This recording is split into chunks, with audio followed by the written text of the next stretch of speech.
Hey everyone, my name is Cassey and I'm a pharmacist in the compounding lab at Hawthorne Pharmacy. For today's We Care Wednesday, I'm going to share some tips and tricks for forming healthy habits. Changing or forming habits and breaking bad habits is definitely easier said than done. It takes dedication and determination, even on your roughest days. So I wanted to share a few things that I do in my personal life, as well as a few things that I've read or learned from colleagues and friends that I hope might make things easier for you too. So the first tip is to plan. Major changes start with baby steps. So make a list of your end goals and work backwards from there. For instance, if your end goal is to eat healthier, you can't just decide, well, today I'm going to change and expect to make all the necessary decisions to make that happen in your life. Or I guess maybe you can. I just know that I can't. That's not how my brain works. By working backwards, I mean that you need to determine why you aren't eating healthy now. There are three major things to think about. First, you have to define what your goal means to you. What do you mean by eating healthier? Then think about what you currently do and how you currently decide what to eat. In other words, what are your current habits? And finally, what are some barriers to eating healthier? Best way to do this is to take pen to paper and make a list. Seeing it written down can help. Defining your goal is probably the most important step. Basically, you're creating a finish line. If you don't define your goal, you won't ever really know when you've succeeded, and sometimes it can cause you to lose direction. In the example of eating healthier, it could mean different things to different people, like adding a fresh veggie to your meal, or having healthier meal breakdown, like between fruits, veggies, and proteins, or even controlling portion sizes. Whatever it is to you, you need to define it.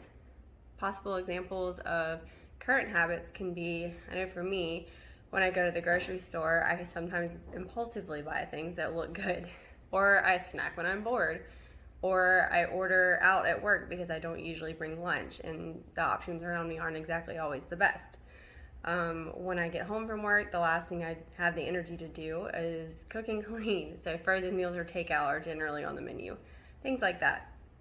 Examples of barriers to eating healthy can be, like I said before, options for takeout or delivery near me are not exactly healthy. I never have leftovers from dinner to bring for lunch the next day, or maybe even the fact that buying healthy food or healthy and fresh food is just typically a lot more expensive.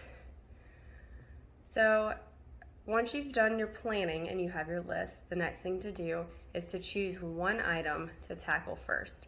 Remember, starting small is key to long-term success. If it's too big of a change in your daily life, the odds of you sticking with it are pretty slim. Your gut is going to tell you otherwise because we are an instant gratification society and we want results now. But habits aren't formed like that. It helps when you do. It helps if it if it helps. What I do is take each one of these items on the list and brainstorm ways to overcome it or get around it. Then I choose which one I want to tackle. That helps me pick where I want to focus my efforts. For example, if you snack when you're bored, make sure the only things that you have available to snack on are healthy snacks. If you're an impulse buyer at the store like me, make you a list before you go of what you need and stick to it. Honestly, for me, that's not necessarily the best way to fix that problem.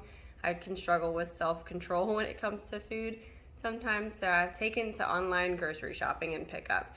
That way I've completely removed the temptation of impulse buying. If money's an issue, online shopping to cut out the impulse buys can help, or even looking into one of those meal services like HelloFresh or Blue Apron or whatever. There's quite a few of them now, so any of them are good. Whatever your solutions are, remember, keep it simple.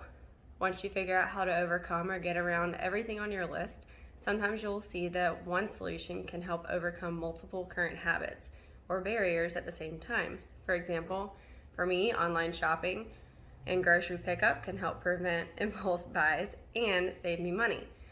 Starting one of those meal services can help prevent impulse buys, save money, help you add a fresh veggie to every meal, help you have a more balanced meal, help with portion control, and if you're like me and struggle to pack lunches for work, you can add an extra serving to your meal plan so that you have an extra serving to take with you for lunch the next day.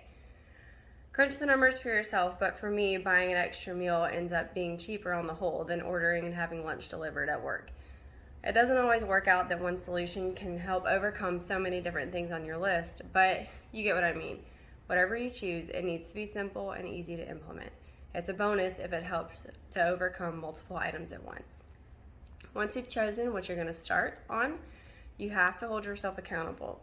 Implementing a new habit is difficult, and I found the easiest way is to tack it on to something that you already do every day or regularly. For example, I like to get up early in the morning and have my coffee in peace and quiet before the rest of the house wakes up and the day starts. I've started doing my online grocery shopping at that time. I grab my grocery list and sit down with my laptop and online shop while I drink my coffee. Then I can pick it up later that same day. It can also be helpful to create a habit calendar, especially if the habit you're creating is a daily change. You can check off each day that you stick to your new habit, helping with that instant gratification need. Finally, telling friends and family about your plan and goals can help. They can support you in your new habit and encourage you along the way. If you're a people pleaser, this can be very helpful, playing on the idea that you don't like to let people down. Everyone's different, so choose what helps you personally achieve your goals. Finally, once you've successfully implemented a change for about a month, it's time to go back to your original list and start tackling the next barrier or current habit. As I said, you need to do it for about a month because it's important to give yourself time to actually create the habit. It needs to be second nature before you try to add something else on so you don't overwhelm yourself and give up. Basically, once you're doing it without thinking about it anymore, that's when it's time to move on to the next item. This approach can take time, but it's definitely made a huge difference in my life. I try to think about it like the time's going to pass anyway. I might as well be doing something to help better myself, even if it's only a little bit at a time. Looking back, it's easy to see the huge effect my little changes have made. Besides, once you start making changes, healthy changes, it actually does become easier to make subsequent changes because your mindset slowly changes with it. This approach can help with anything from goals in the workplace to eating habits, exercising, or even quitting smoking. Whatever your goals are, you can achieve them through these steps. Planning, breaking down your goals into achievable stepping stones, implementing those steps one at a time in a way that doesn't uproot your current lifestyle, and giving the process time to work. Breaking bad habits and forming new ones is hard. Even with this approach, it still takes dedication, determination, and even sometimes courage. But taking these baby steps has definitely made a difference for me. And I hope it does you too. Thanks again for joining me today for We Care Wednesday with Hawthorne Pharmacy. I hope you have a great day.